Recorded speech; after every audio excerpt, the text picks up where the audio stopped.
Heart of the Dragon, Chapter 1. The storyteller looked down from all the night stars and let his eyes search the folk who huddled around his fire. Children looked on without seeing, their eyes wide with memories of colored things and laughter and cheering that seemed to lilt in the air even now. No one said anything for a long time, and at last there was nothing left of the story but the cold night air and the steady crackling of the great fire. The storyteller looked around at the villagers, his eyes steady and bright. "That is the beginning of the tales of Kurdi, the orphan," he said seriously. One by one, the people began getting up. Someone put out a strong hand of gratitude. "You've certainly earned your roast pig," he said, as the storyteller shook his hand steadily. One boy watched from a far edge of the fire pit, his eyes serious and watchful. One by one the people left, some giving the storyteller coins and trinkets. At last no one was left but the boy. The storyteller gathered his sack and turned to go. The kid walked up beside him, and the old man looked down at the young face.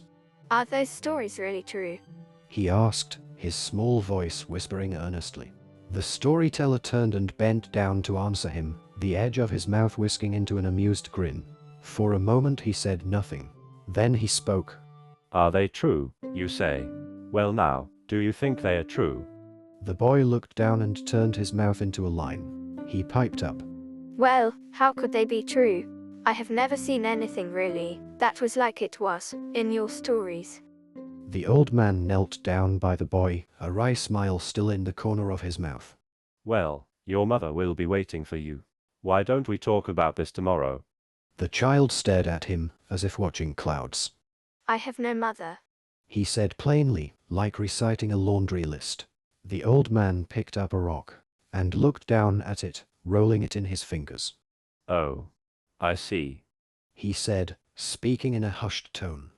"Well, in that case, why don't we talk now?" He said no more and continued walking along, and the boy rambled along beside him, going ahead and then back, as if impatient. The old man turned and walked steadily up a slope, and the boy clambered up ahead, the bushes and trees on either side like a great black emptiness swirling in the freezing wind. After a while they reached a small flat space, free of rocks and brush. As the boy climbed up, he saw the whole town spread out ahead of him like a huge lumpy blanket below the hilltop, twinkling with a few lights. The air was clear and fresh here, and filled with the scent of wild forest heather. The old man climbed up behind him, and at last they reached the center of the clearing. He was straightening up and looking a bit stronger than before, looking about and putting his hand to his belt. The small boy gazed down at the town, watching all the lumps of buildings as they slept in the wide darkness of the land. The man pointed up into the sky now, and for the first time the boy looked up, into a vast swirling of night stars. As he looked at them, he felt that nothing had ever existed before these stars before, that he had been gazing at all the endless lights forever, as they formed pictures too beautiful to have any end, that spread out with no beginning or ending, one into the other. The old man stood beside him and watched as well, patient and still. Finally he spoke. "Are the stories real? Now that is a fine question. Few ask it anymore, and even fewer care.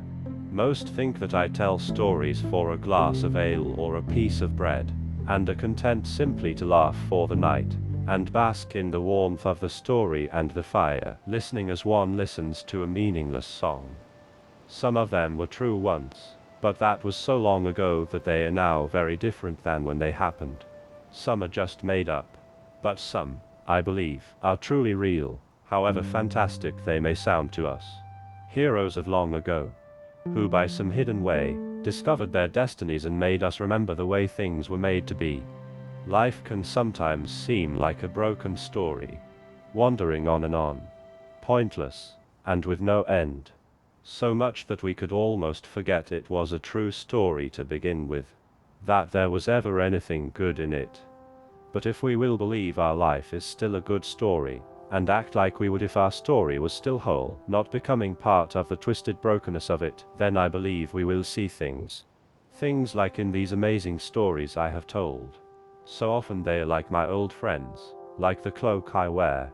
He lowered his voice to a whisper and bent down beside the boy. That is the meaning of the stories. But you must keep this truth in your heart. And never let it go, never. The old storyteller stood up straight again and looked up at the stars. His hands on his belt, his voice trailing on, as if it were indeed flying up to them. Some men live their whole lives and leave nothing behind them but dust, added to the dust of those who came before.